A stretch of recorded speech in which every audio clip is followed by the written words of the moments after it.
Hello, and welcome back to Labels Don't Define Us. I'm Sarah, your host, and today we are talking about something that sits at the very heart of what this podcast is about: how we keep going when things are genuinely hard. Not performing okay, not pretending, actually building the inner capacity to face difficulty, absorb it, and find our way through. We are talking about emotional resilience. And I want to say from the start, this is not an episode about toughening up or pushing through or any of the toxic stoicism that gets dressed up as strength. Real emotional resilience looks nothing like that, and the research is very clear about what it does look like. I have a wonderful guest joining me today, Selma, who brings both lived experience and deep insight to this conversation. Let's begin today's episode. Let's start by dismantling the most common misconception about emotional resilience, which is that it means not being affected by hard things, that it means staying strong, composed, and functional, while everyone around you can see that you are not bleeding. That is not resilience. That is suppression. And research consistently shows that emotional suppression is associated with worse mental health outcomes, not better ones. Real emotional resilience is something far more nuanced, far more human, and far more attainable than the cultural myth suggests. Resilience is not the absence of pain, it is the capacity to feel pain fully, to be genuinely affected by difficulty, and still maintain enough stability to keep functioning, to reach for support, and to eventually integrate the experience rather than be permanently broken by it. It is not a wall, it is a root system. And like all root systems, it must be cultivated before the storm arrives, not scrambled for in the middle of one. Key facts: what resilience is and is not. A foundational 2003 paper by Dr. Susan Folkman and Dr. Judith Moskowitz in the Annual Review of Psychology established that resilience in the face of adversity is not characterized by the absence of negative emotion, but by the presence of positive emotion alongside it, a phenomenon they termed coping flexibility. Resilient people do not stop feeling bad. They maintain access to positive experience even while feeling bad.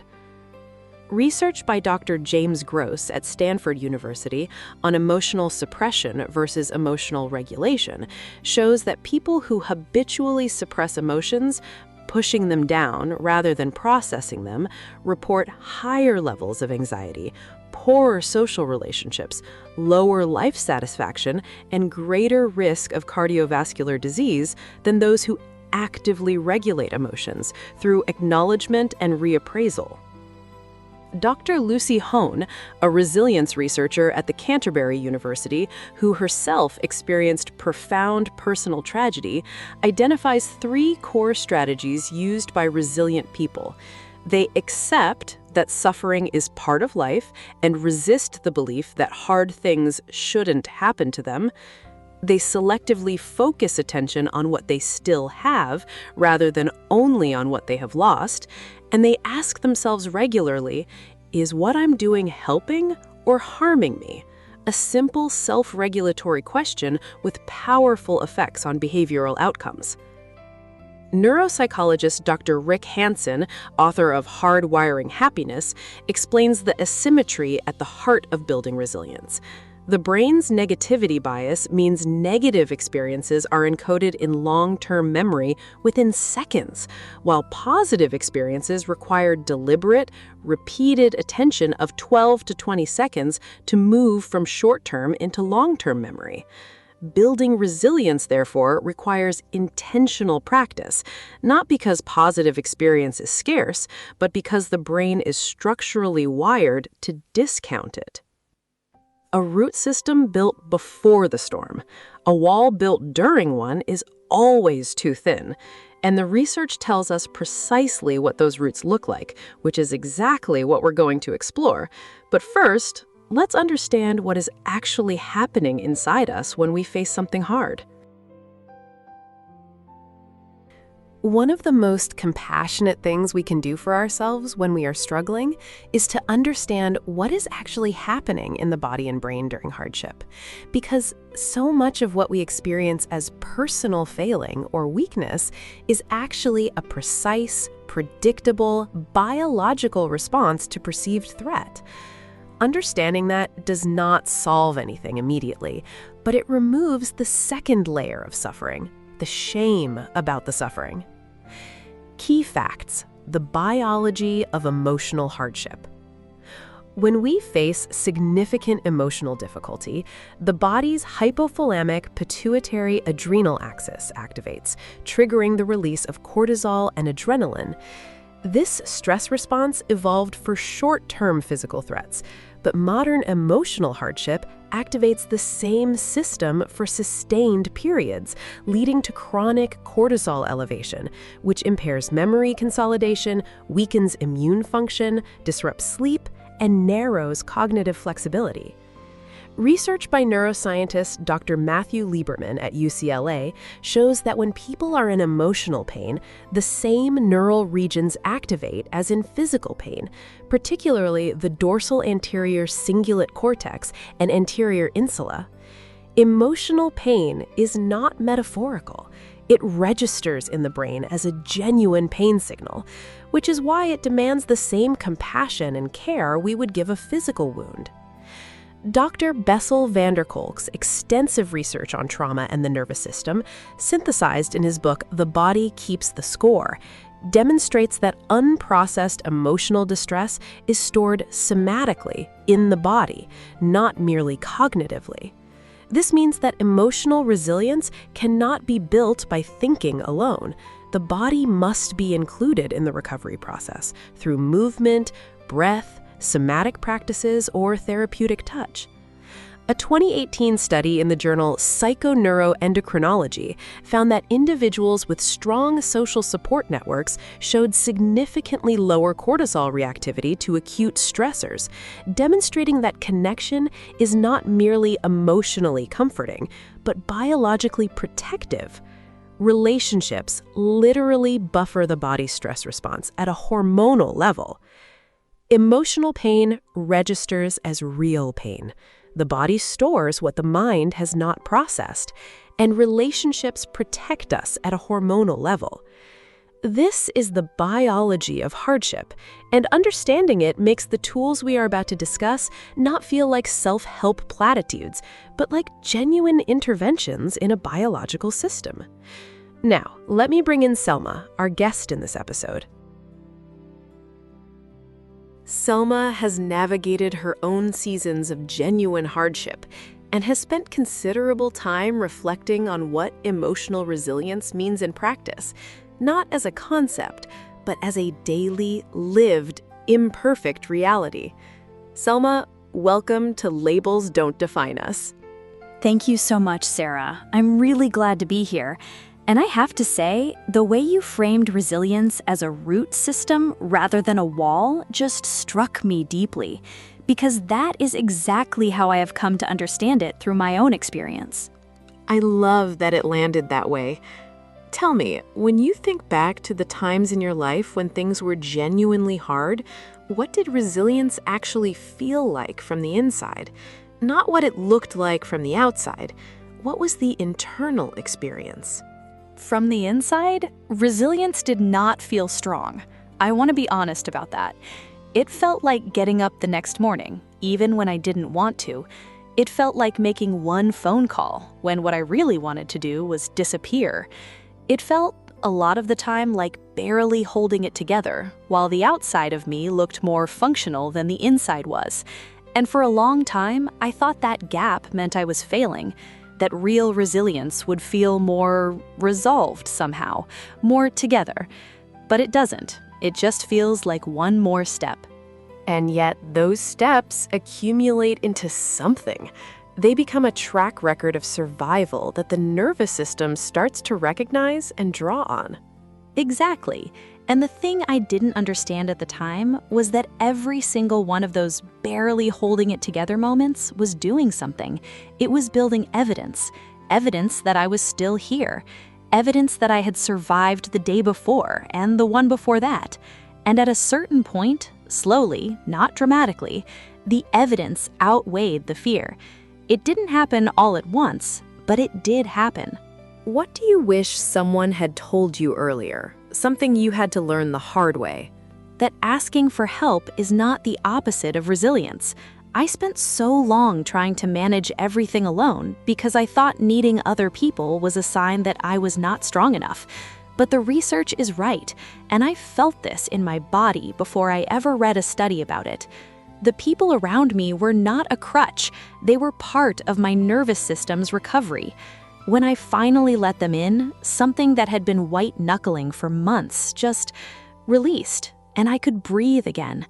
Needing people is biology. It is how we are built. Needing people is biology. I could not have said it better.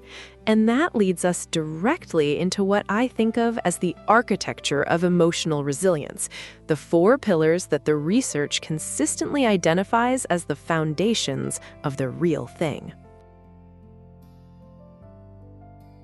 These 4 pillars are not a checklist. They are a framework for understanding what actually moves the needle on emotional resilience, based on decades of research across psychology, neuroscience, and clinical practice. The 4 pillars. Key facts. Pillar 1. Connection. Social support is the single most robust predictor of resilience across virtually every major resilience study conducted. Dr. Stephen Southwick and Dr. Dennis Charney, authors of Resilience, The Science of Mastering Life's Greatest Challenges, identify relationships as the primary buffer against the psychological damage of adversity, more protective than any individual trait or coping strategy. This is not about having many relationships. It is about having even one person who truly knows you. Pillar 2. Emotional regulation. The capacity to acknowledge difficult emotions without being overwhelmed by them, what psychologists call affect tolerance, is central to resilience. Research by Dr. Kristen Neff shows that self-compassion, a core component of emotional regulation, is more strongly associated with resilience than self-esteem, and that people high in self-compassion recover from failure and setback more effectively, more quickly, and with greater capacity for learning from the experience. Pillar 3. Meaning and purpose. Research by psychologist Dr. Michael Steger at Colorado State University found that a strong sense of meaning in life acts as a psychological buffer against the impact of negative life events, not by preventing pain, but by providing a stable internal narrative into which adversity can be integrated. People who believe their lives have meaning recover from hardship with less lasting psychological damage than those who do not. Purpose is not a luxury, it is a protective mechanism. Pillar 4. Physical foundations. Resilience research consistently shows that the body is not separate from the emotional recovery process. Regular physical movement reduces cortisol and increases BDNF, brain-derived neurotrophic factor, a protein that supports neuroplasticity and the growth of new neural connections, literally enabling the brain to reorganize after adversity. Sleep is equally critical. A 2019 study in Nature Human Behavior found that sleep deprivation amplifies emotional reactivity by up to 60%, undermining every other resilience capacity. The body must be included. Connection, emotional regulation, meaning, physical foundations. None of these are quick fixes, and none of them operate in isolation. But together, practiced consistently, and with self-compassion rather than self-judgment, they build the root system that hold when the storms arrive. 3 things to take with you today. 1. Reach toward one person this week, not because you have to explain everything, but because connection is biology, and your nervous system needs it. 2. When hard feelings arrive, name them out loud or on paper. Research confirms that labeling an emotion reduces its intensity by activating the prefrontal cortex and calming the amygdala. Naming it genuinely changes it. And 3, protect your sleep. It is not indulgent. It is the foundation everything else rests on. And I would just add, be patient with yourself.